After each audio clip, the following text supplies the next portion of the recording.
ही शुरू हुआ, बहुत सारी महिलाएं भूतखेली का खेल खेलने लगी, अपने शरीर को झुमाने लगी, पूरा शरीर का कपड़ा अस्त व्यस्त हो गया, सर का बाल खुल गया, वो जोर जोर से अपना सर को पटकने लगी, एकदम भयानक दृश्य उत्पन्न हो गया।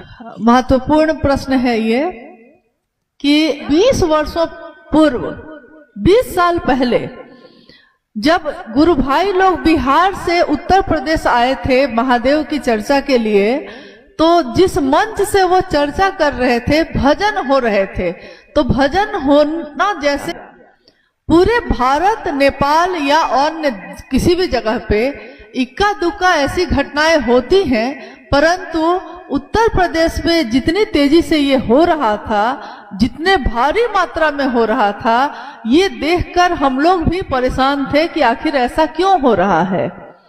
साहब ने जो कहा उस समय, साहब ने कहा कि जब मन कमजोर होगा, लिखा है उन्होंने कि आध्यात्मिक शक्ति ही शारीरिक और मानसिक शक्ति का निरूपण करती है, नियामक शक्ति है वो आध्यात्मिक शक्ति।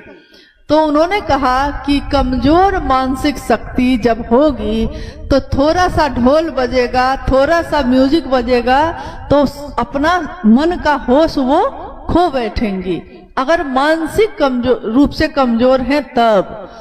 और क्योंकि उस समय यहाँ ऐसा हो रहा था, इसलिए उस समय जो भी भजन होते थे, भजन या कीर्तन बंद किए गए। साहब ने कहा कि शिव की चर्चा ही आपके मानसिक बल को मजबूत करेगी, और गीत और भजन तो इसलिए होते हैं कि अगर दो चर्चा, 3 चर्चा हो गया तो बीच में थोड़ा सा राहत के लिए एक भजन कर दिया जाता है।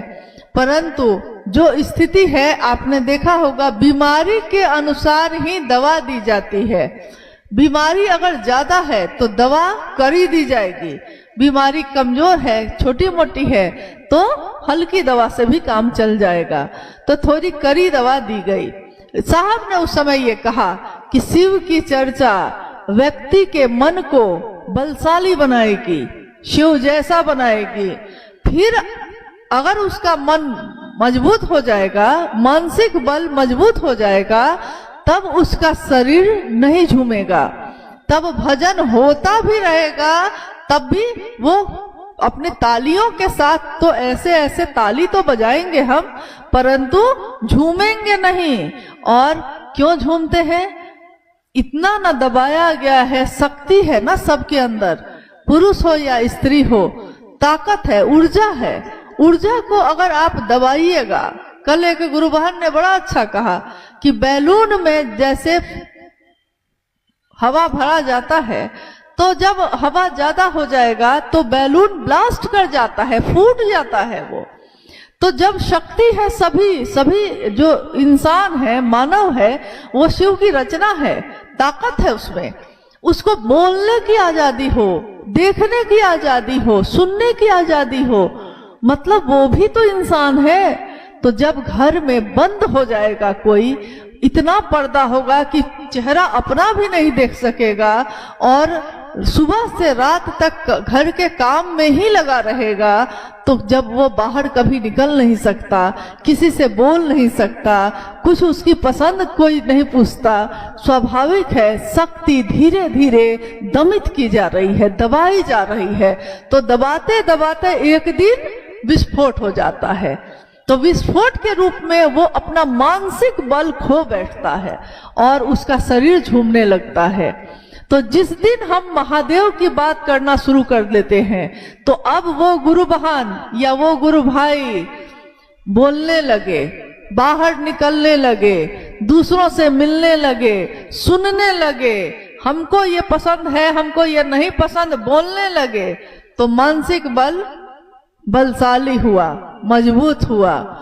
तो मनुष्य की शारीरिक शक्ति से बलशाली है उसकी मानसिक शक्ति, और उसकी मानसिक शक्ति से भी बलशाली है उसकी आध्यात्मिक शक्ति। तो आध्यात्मिक शक्ति जब बलशाली होगी, उसके बाद कुछ भी होता रहेगा, आपके ऊपर इन चीजों का कोई प्रभाव नहीं पड़ेगा। तो लगभग 20 वर्ष पहले ये बंद किया गया था। लेकिन हरा भोला या जागरण भजन जो दीदी माँ का लिखा हुआ है, इसको हम लोग गाने के लिए बोलते हैं कि आपको गाना चाहिए। बिना झाल करताल के भी गाया जा सकता है। ऐसा थोड़ी ही है कि हर जगह झाल और करताल और ढोल और नाल और पूजा पुजाई हो, कोई जरूरी नहीं है।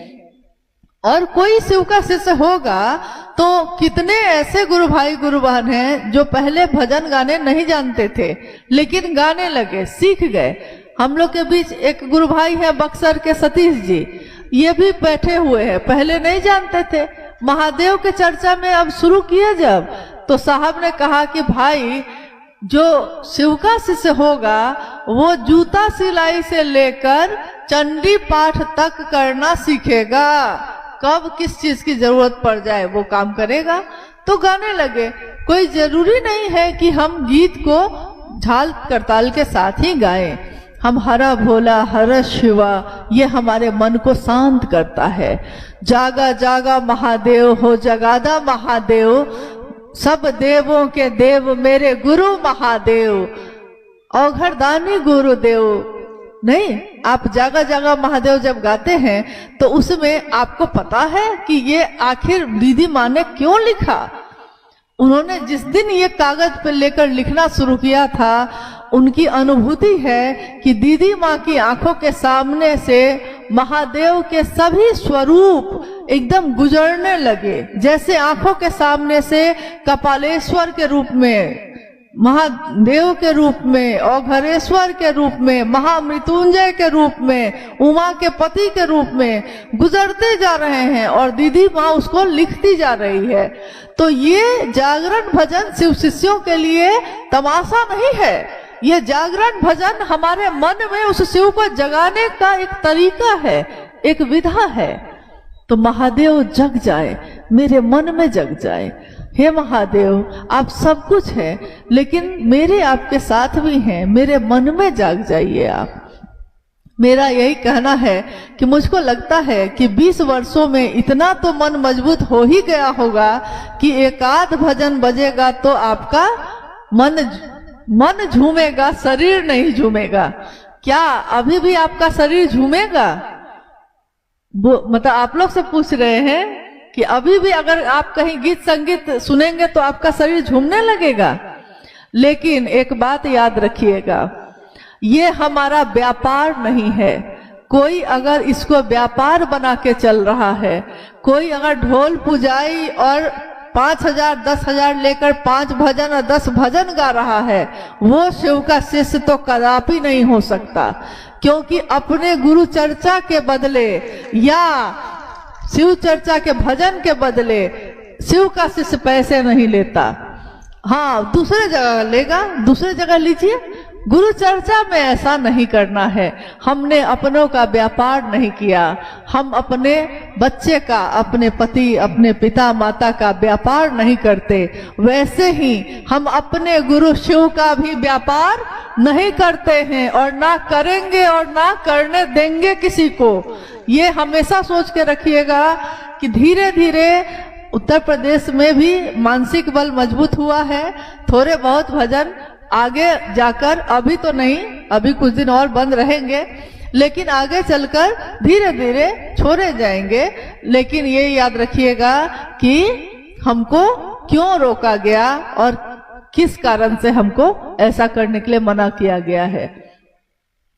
खैर, आज का ये शिव गुरु महोत्सव जो यहाँ के सभी गुरु भाई गुरु बहनों ने अथक परिश्रम से और सामूहिक प्रयास से आयोजित किया, सभी गुरु भाई गुरु बहन जो यहाँ बैठे हैं, सब साहब और दीदी के बगिया के फूल हैं। हम सब एक परिवार हैं, शिव शिष्यों का परिवार है। ये शिव शिष्यों का परिवार यूं ही शिवमय बना रहे महकता रहे, सुवासित होता रहे।